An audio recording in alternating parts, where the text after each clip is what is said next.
Hello friends, कैसे हैं आप लोग। मेरे ख्याल से आप सभी लोग ठीक ठाक होंगे और अपना और अपने आसपास के लोगों का ख्याल रखते होंगे।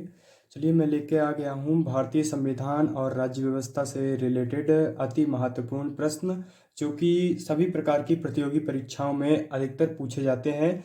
इसमें होगा भारत का संवैधानिक विकास, उद्देशिका, राज्य एवं संघ राज्य क्षेत्र, नागरिकता, मूल अधिकार, नीति निर्देशक तत्व एवं मौलिक कर्तव्य, राष्ट्रपति एवं उपराष्ट्रपति, संसद, मंत्रिपरिषद, राज्यपाल एवं राज्य विधानमंडल, संघ राज्य संबंध, न्यायपालिका, न्याय स्थानीय स्वशासन, निर्वाचन, संविधान के अनुच्छेद एवं अनुसूचियां एंड विविधि। चलिए स्टार्ट करते हैं प्रश्न नंबर 1 से। अध्याय 1, भारत का संवैधानिक विकास। निम्नलिखित में से किस अधिनियम के द्वारा कलकत्ता में सर्वोच्च न्यायालय की स्थापना की गई थी? Regulating act 1773। रेगुलेटिंग एक्ट 1773 के द्वारा 1774 ईस्वी में कलकत्ता में एक सर्वोच्च न्यायालय की स्थापना की गई। सर एलिजा एम्पे को इसका प्रमुख मुख्य न्यायाधीश नियुक्त किया गया। भारतीय शासन व्यवस्था में प्रतिनिधि एवं लोकप्रिय घटक को समाविष्ट करने का प्रथम प्रयास किस अधिनियम के द्वारा किया गया? भारतीय परिषद अधिनियम 1861।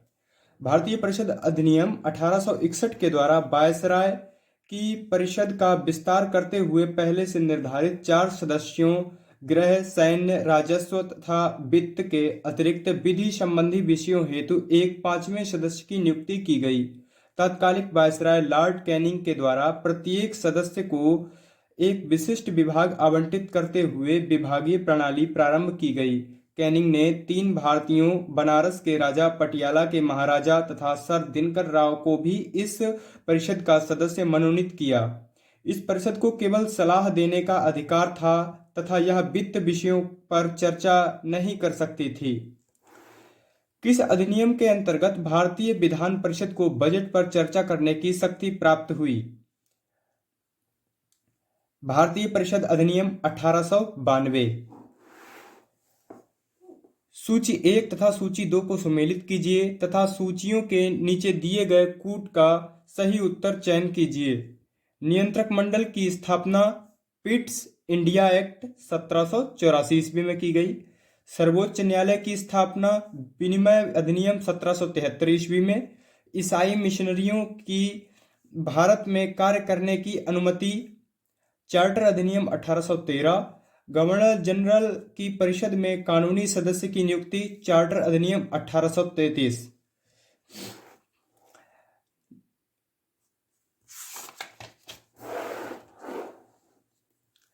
किस अधिनियम के द्वारा केंद्र में द्विसदनीय विधायिका बनाई गई? 1919 के भारत सरकार अधिनियम के द्वारा केंद्र में द्विसदनीय विधायिका बनाई गई। किस अधिनियम के फलस्वरूप बर्मा को भारत से पृथक किया गया? गवर्नमेंट ऑफ इंडिया एक्ट 1935 के तहत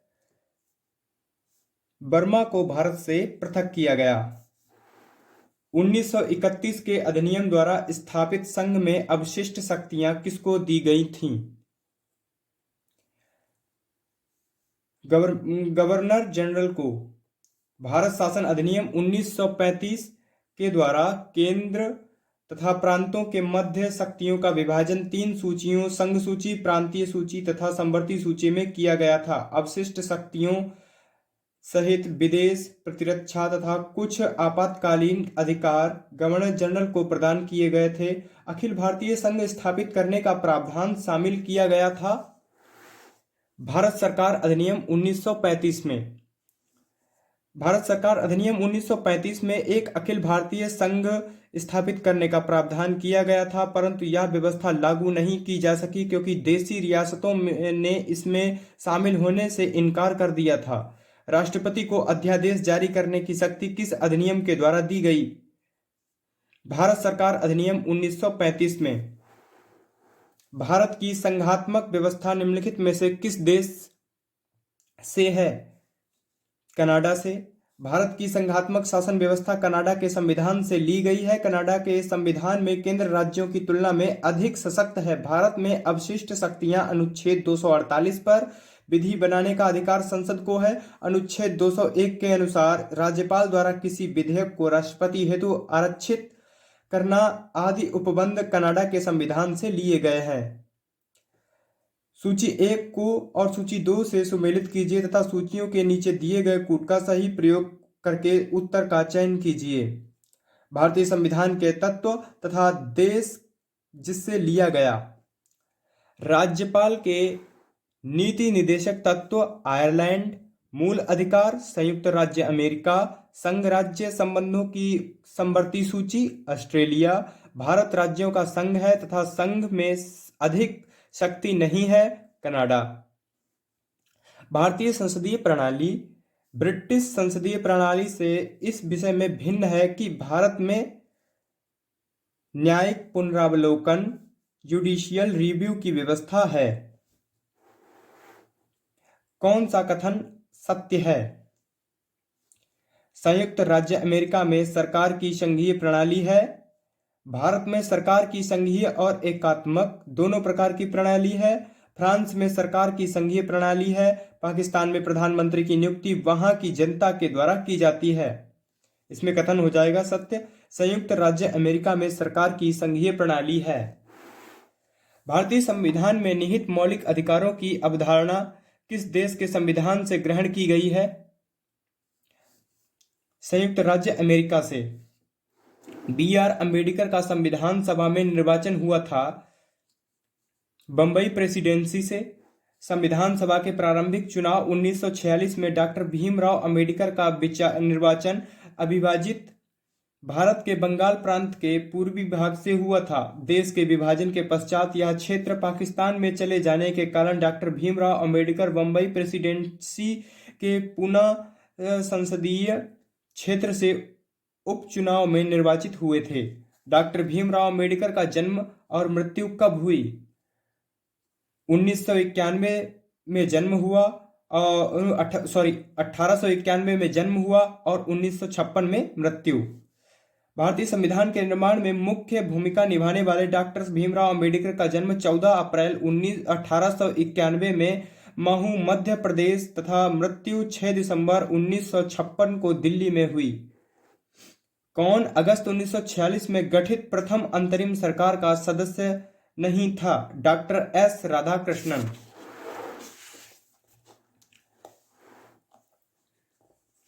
भारत की संविधान सभा का प्रथम अधिवेशन कब प्रारंभ हुआ? 9 दिसंबर 1946 को भारतीय संविधान सभा का प्रथम अधिवेशन प्रारंभ हुआ। संविधान सभा के समक्ष संविधान की प्रस्तावना किसने प्रस्तुत की? जवाहरलाल नेहरू ने। संविधान सभा की तीसरी बैठक 13 दिसंबर 1946 को हुई। इस दिन जवाहरलाल नेहरू द्वारा संविधान सभा के समक्ष संविधान की प्रस्तावना या उद्देशिका का प्रस्ताव प्रस्तुत किया गया। इस उद्देशिका प्रस्ताव के प्रारूप में भारत के भावी प्रभुसत्ता संपन्न लोकतांत्रिक गणराज्य की रूपरेखा प्रस्तुत की गई।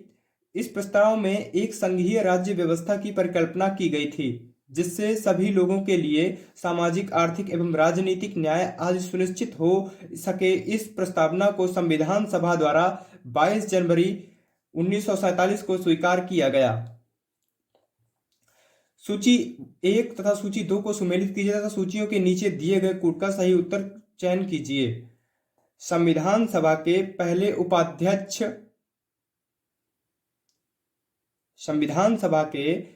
उपाध्यक्ष H.C. मुखर्जी। प्रारूप समिति के मूलतः एकमात्र कांग्रेसी सदस्य K.M. मुंशी। राजस्थान की रियासतों का प्रतिनिधित्व करने वाले संविधान सभा के सदस्य B.T. कृष्णामाचारी।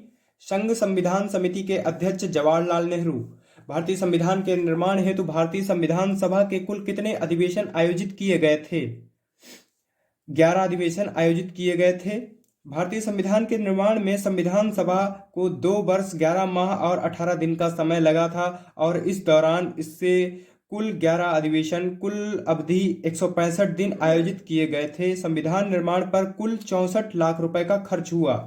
संविधान सभा में सदस्यों का निर्वाचन कैसे हुआ था? प्रांतीय विधानसभा के सदस्यों द्वारा। संविधान सभा के सदस्यों का निर्वाचन प्रांतीय विधानसभा के सदस्यों द्वारा अप्रत्यक्ष निर्वाचन पद्धति के आधार पर हुआ था। सामान्यतः 10 लाख की जनसंख्या पर एक प्रतिनिधि संविधान सभा के लिए चुना गया था तथा स्थानों का आवंटन प्रत्येक प्रांत में उनकी जनसंख्या के आधार पर किया गया। संविधान सभा के कानूनी सलाहकार कौन थे? BN राव। संविधान सभा के कानूनी सलाहकार के रूप में सर बेनेगल नरसिंह राव यानी BN राव को नियुक्त किया गया। बाद में इन्होंने संयुक्त राष्ट्र सुरक्षा परिषद में वर्ष 1950 से वर्ष 1952 तक भारत सरकार का प्रतिनिधित्व भी किया। कौन भारतीय संविधान की प्रारूप समिति के सदस्य थे? नीचे दिए गए कूट का प्रयोग करते हुए सही उत्तर का चयन कीजिए।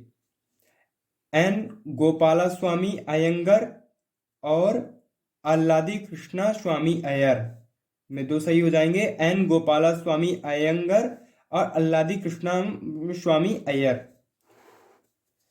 संविधान सभा की प्रारूप समिति का गठन 29 अगस्त 1947 को हुआ था। इस समिति के अध्यक्ष डॉक्टर BR अम्बेडकर थे तथा इनके अतिरिक्त इस समिति में 6 अन्य सदस्य भी शामिल थे, जो इस प्रकार हैं: N Gopalaswamy Iyengar, KM Munshi, Alladi Krishnaswamy Iyer, Syed Mohammad Sadulla, BL मित्र।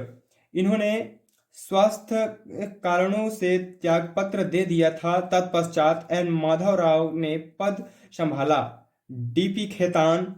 इनकी मृत्यु के पश्चात इनका पद TT कृष्णामाचारी ने संभाला। भारतीय संविधान को 26 नवंबर 1949 को किसके द्वारा अधिनियमित किया गया था?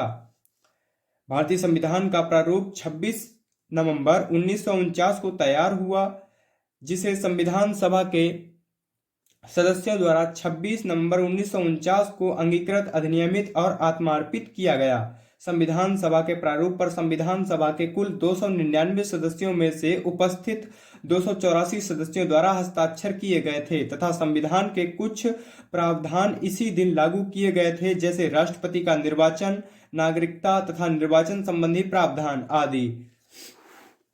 किस वर्ष में जनगण मन को भारत के राष्ट्रगान के रूप में अपनाया गया?